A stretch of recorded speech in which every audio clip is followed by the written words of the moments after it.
que está acontecendo com a indústria hoje é o seguinte. Hoje todos os carros, todos, sem exceção, têm o que a gente chama de obsolescência programada. Uhum. Então o negócio é o seguinte, se o carro vai durar num país desenvolvido, um carro médio dura 12, 14 anos e acabou. Depois de 12, 14 anos, o carro não vale mais nada. Por várias razões. Primeiro, eles têm renda média alta. Vamos falar de Estados Unidos, Europa, Japão. Eles têm renda média alta, então eles têm dinheiro para comprar carro zero. Segundo, você, por taxa de juro baixa, então por 250, 300 dólares por mês, você compra um carro nos Estados Unidos bacana, de 30, 40 mil dólares.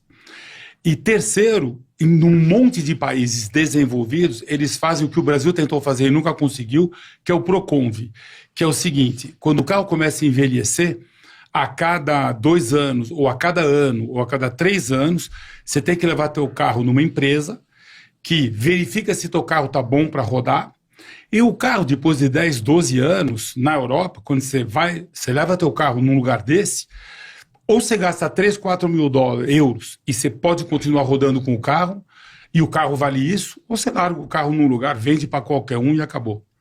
Então, o carro na Europa é isso que ele dura.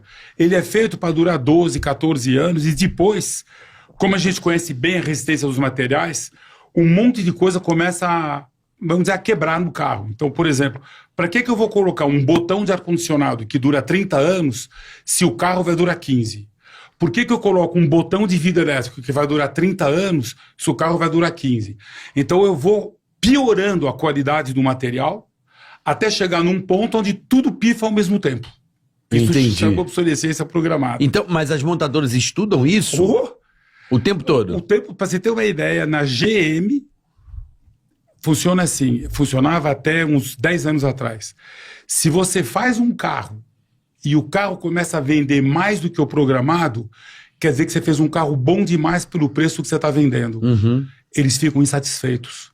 Eles falam, a gente programou vender 200 mil carros por ano, está vendendo 300, teu carro está bom demais. Você me fez gastar muito dinheiro nesse carro. Piora ele um pouco porque eu preciso economizar dinheiro. Aí você vai cortando coisinhas ou você vai aumentando o preço. Uhum. Ou seja, absolutamente tudo é programado. E quando você faz 1 milhão de carro na vida útil de um carro, $1 de diferença é $1 milhão. Então, o pessoal olha tudo. Resistência de tudo, dos bancos, das molas, do botão do ar-condicionado, absolutamente tudo. E quando você pega um carro desse e você quer andar muito tempo com ele, ele não aguenta. Por isso que nos países que tem muito carro antigo, Cuba, por exemplo, tem carro da década de 50, 60.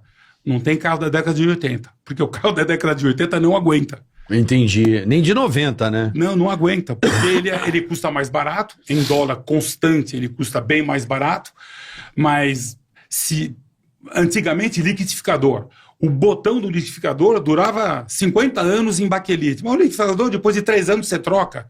Para que você vai colocar um botão caro?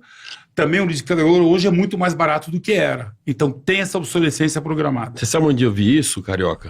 E vivenciando isso, eu na década de 80, eu trabalhava numa empresa que as pessoas não conhecem, mas hoje era Arthur Andersen. Você lembra bem de consultoria, auditoria? Era concorrente da Price. E nesse momento eu morava nos Estados Unidos e foi quando teve a chegada dos tigres asiáticos. Os Estados Unidos era um país que tinham só aqueles carros grandes, duráveis, de ferro, né? Ou seja, não falava muito de deformação, né? A gente estava preocupado com deformação do carro. Sim, o carro tinha que durar muito e ficar muito tempo, como era o videocassete também, que era para ficar lá 4, 5 anos.